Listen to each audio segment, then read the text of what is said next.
দেখতে তরতাজা সতেজ ইলিশের ডিমওয়ালা পেটির পিস কিংবা আপেল মনে হলেও আদতে এগুলো শুকনো মিষ্টি। এমন বাহারি মিষ্টি তৈরি করে জেলা শহরে বসে মাসে অর্ধ কোটি টাকা বেচা বিক্রি করছেন গিয়াসউদ্দিন।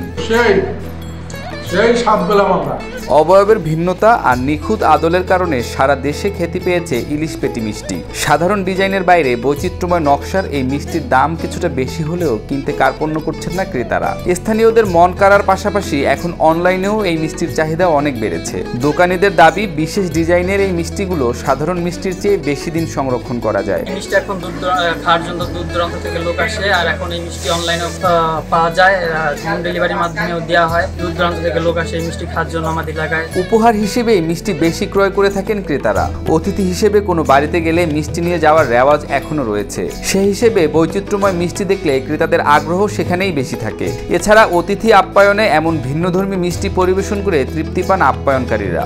বছর 3 আগে গিয়াসউদ্দিন এই ভিন্নধর্মী মিষ্টি তৈরি শুরু করেন। শুরু থেকেই ইলিশ পেটি মিষ্টি কিংবা আপেল মিষ্টি বেশ সাড়া ফেলে এলাকায়। আসলে প্রথম যখন গত 3 বছর আগে শুরু করি, সেভাবে তখন চিন্তা ভাবনা ছিল না। তখন নিজের ফার্ম আছে, একটা মিষ্টি দোকান হলে ভালো হয়, এই ধরনের একটা প্ল্যান ছিল ছোটোখাটো। কিন্তু নতুন ভবনে আসার পর থেকে আর নতুন যে কারিগর আমার মিষ্টি বানাচ্ছে, ওই মিষ্টিগুলো আসার পর থেকে মূলত আমার চিন্তা চেতনা ভিন্নভাবে এসেছে। আর এখন আমার চিন্তাভাবনা যেমন শুধু পুরোসারি, তেমনি গ্রাহকের বা কনজিউমারের দৃষ্টিতে হয়তো বা মিষ্টিগুলো অনেক বেশি ভালো প্রাধান্য পাচ্ছে। ইলিশ পেটির মিষ্টির চাহিদাই সবচেয়ে বেশি, তবে বিভিন্ন ফলের আদলে তৈরি মিষ্টিও ক্রেতাদের আকর্ষণ করছে। এই মিষ্টি তৈরিতে প্রথমে নেওয়া হয় দুধ। সেই দুধ আগুনে জ্বালিয়ে ঘন ক্ষীরসায় পরিণত করা হয়। এরপর সেই ক্ষীরসা কড়াই থেকে পাত্রে ঢেলে পরিমাণ মতো ঘি ও চিনি দিয়ে নেড়ে শক্ত করা হয়। এরপর কারিগরের নিপুণ হাতের ছোঁয়ায় ধীরে ধীরে সেটা ইলিশ পেটির আকার ধারণ করে। দুধ নিয়ে আসি, চুলার পর নিয়ে আসি, আমরা ছেঁকে সেরে জাল দিই।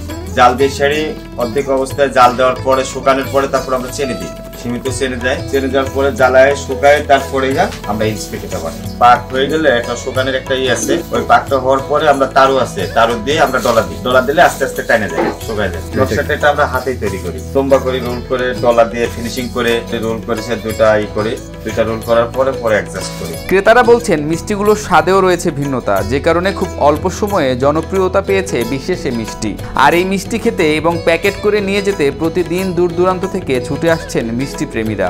এখন এলাকার যে কোনো উৎসব, অনুষ্ঠান কিংবা অতিথি আপ্যায়নে প্রধান অনুষঙ্গ এই ইলিশ পেটি মিষ্টি।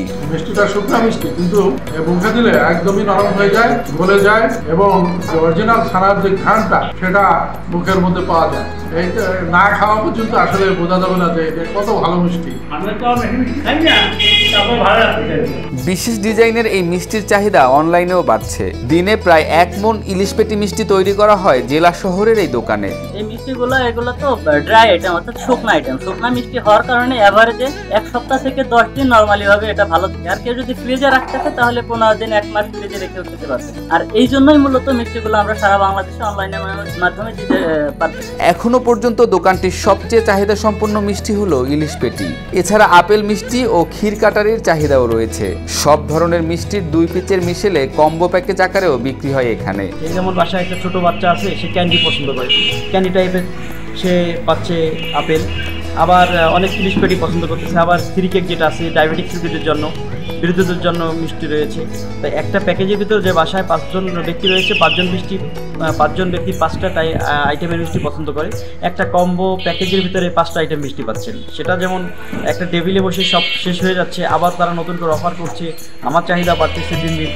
এই চিন্তা চেতনা থেকে যে আমি মানুষের খাবার টেবিলে বা ডাইনিং টেবিলে বা রান্নাঘরে আমাকে নিয়ে আলোচনা হোক, এই দৃষ্টিভঙ্গি থেকে মূলত আমার এই ঐতিহ্যবাহী মিষ্টিগুলো নিয়ে আসা হয়েছে। উদ্যোক্তা গিয়াসউদ্দিনের বাড়ি গোপালগঞ্জে। সেখানেই রয়েছে তার বিশাল গরুর খামার। খামারের গরুর দুধ বাইরে বিক্রির পাশাপাশি নিজেই খাঁটি দুধ দিয়ে মিষ্টি তৈরির ব্যবসা শুরু করেন। বৈচিত্র্যময় ডিজাইনের মিষ্টি বলে শুধুমাত্র অনলাইনে প্রতিদিন বিক্রি হচ্ছে লাখ টাকার মিষ্টি, এমনটাই জানালেন গিয়াসউদ্দিন। আসলে ক্রেতার ব্যাপক সাড়া আমি পাচ্ছি। যেমন গত 2 দিন আগে টাঙ্গাইল থেকে একজন আসছে 6 কেজি ইলিশ পেটি নেওয়ার জন্য। খুলনা থেকে, যশোর থেকে, আমাদের জেলার আশেপাশে থেকে অহরহ অনেক লোক আসছে। তো ব্যাপক সাড়া পাচ্ছি। পাশাপাশি গ্রাহকরা ভালো মিষ্টি বিধায়ী গ্রাহকরা আসছে। আর ওই যে সেলের যে ব্যাপারটা সেটা আমি বলতে পারি, ইনকামের ব্যাপারটা নির্দিষ্ট করে বলা সম্ভব না। আমার অনলাইনে প্রতিদিন 1 লাখ টাকার উপর ছিল হচ্ছে, আর আমার এই দোকানে 50,000 টাকার মতো, পরে প্রতিদিন প্রায় 1.5 লাখ টাকার মতো ছিল হচ্ছে একটা শোরুম।